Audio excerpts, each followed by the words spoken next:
Right, friends, I am here again in Sanjeev Gupta CPA's office today, and it has been almost a month now that we have been in complete lockdown. So let's try to find out an updates from Sanjeev ji.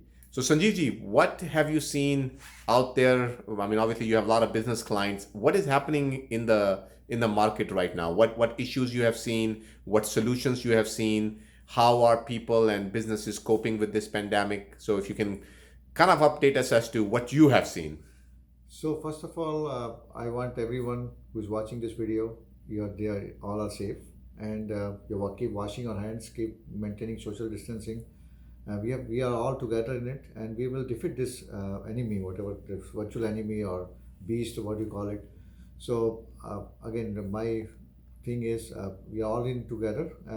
Have little patience, and time will come when we'll start coming back slowly, slowly, and it will be normal life. It will take some time, maybe 6 months to 1 year, but it will be as long as we maintain those guidelines, everything will be back to normal.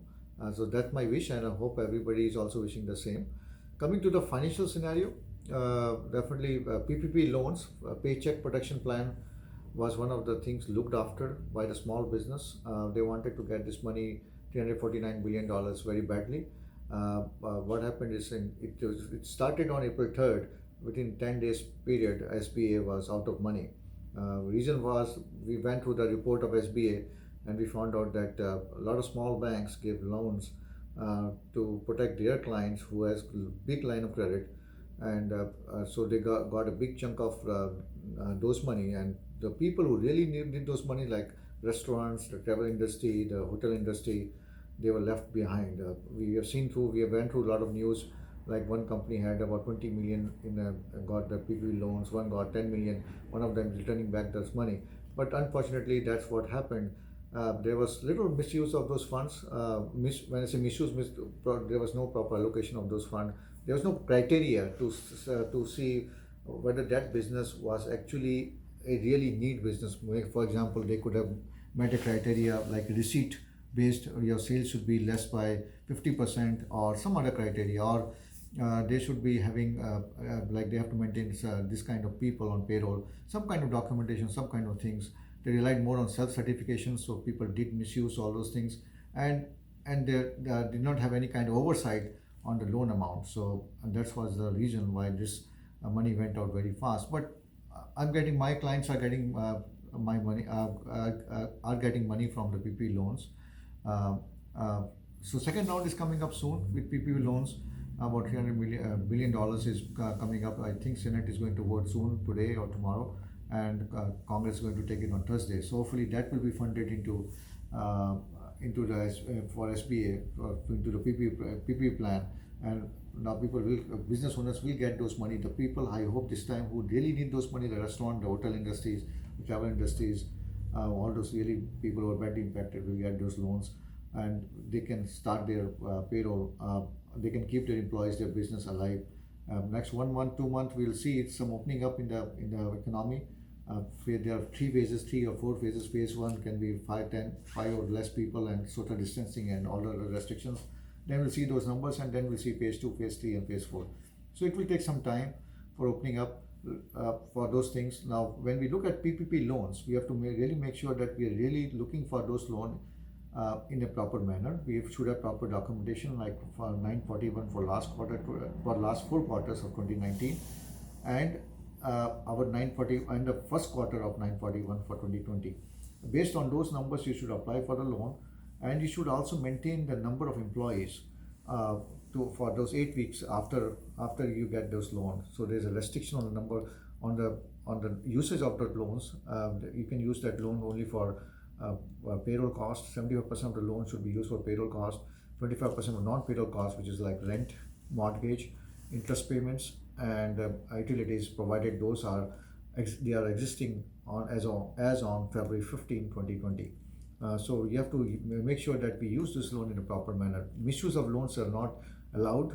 Of course, you do certification, and in the wording on the application, they say that if you misuse it, you're subject to a fraud. It will treat it as a fraud, and other things can apply.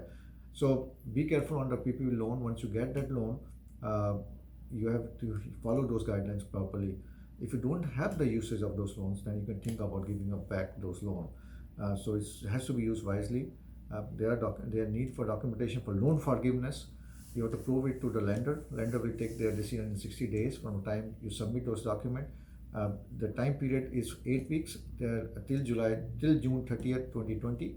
Now, the second round, there will be more things coming up. We are waiting for more guidelines for SBA regarding the forgiveness guidelines. As of today, we know that you can use it for payroll cost for 8 weeks of payroll. Now, payroll cost computation, as of today, we know this includes the gross payroll for employees, gross payroll, and you can include any cost that the employer pays towards employee benefits like medical insurance, life insurance benefit. So those are included, and you have to take out any payment to employee made over $100,000. So that's the comparison. But then they're comparing 8-week period to a different periods. They're from last year period. They're taking February 15th to June 30th, or you can take if you're seasonal employers, you can take January of February of 2020. So they're comparing different periods. We are waiting for guidance on this one. What should be the criteria? And like I said, there are limitations on number of employees, and also the decrease in salaries up to 25% for during that 8-week period. So a lot of give and takes are there. I will suggest to connect with your CPAs, tax professionals. Make sure you're doing the right things, right computations, and when you submit document to the lender, make sure that you're properly submitting in a proper manner. Like I said, there are costs involved, there are things involved for loan forgiveness, there will be documentation. And if you don't have those requirements, if you don't have those things, then we'll treat it as a loan. There will not be a forgiven loan, we'll treat it as a loan. Now coming to the second part of the loan is EIDL. A lot of people have asked question about EIDL, Economic Injury Disaster Loans. Everybody thought we'll get a $10,000, but then it got in the air like within 3 days. It was a very small budget they had. Now they are adding another 50 to 60 billion with the current whatever we are I'm getting news about in the Congress. They're going to add another 50 to 60 billion in that EIDL program. We'll get, I don't know whether business owner will get those things. I'm not sure how many will get it, but 50-60 billion is not much. But that's what's happening with EIDL. Now, EIDL is not only for payroll, it's meant for working capital. And this loan forgiveness is only up to $10,000. After, if you get more money, depending upon your requirement, definitely there you have to prove it with all documentations that where did you use that money. It will not be forgiven, it's a loan. Interest rate on EIDL is 3.75%, and the repayment period is 30 years. Whereas in PPP loan, the interest rate is 1%, and repayment period is 2 years. 6 months, if it's treated as a loan, a PPP loan, first 6 months you don't have to pay anything. In case of EIDL, it's 1 year deferment with interest in between. So that's what the loan amount. That's a loan for the business owners. For individual people, unemployment has been rising very high. We have seen about 22 million people who are unemployed, and in California we're talking about 1.2 million unemployment rate is there. Unemployment and rate about 12 to 15%, overall around 22% in US. So of course it's a very high number. People have told me that it's very difficult to get unemployment. When they call the ADDs, they are not able to pick up the call, or they're not talking, or things like that. So when you apply for unemployment, two things you have to understand this. You should be able and available to work. So if you're not able and available to work, don't apply for unemployment benefits. So if you're an owner-employee of the corporation should not apply for unemployment. If you're a spouse of a owner or employee of a corporation, definitely the spouse can apply. If the business gets impacted because of COVID-19 issues, then that case will be different. Then so far spouse can apply for unemployment, not the owner shareholder. If the spouse is also a part owner, then definitely those people cannot apply. Again, it's based upon the able and available to work. You should be available to work anywhere else. And if you're owner or shareholder, why will you work for somebody else?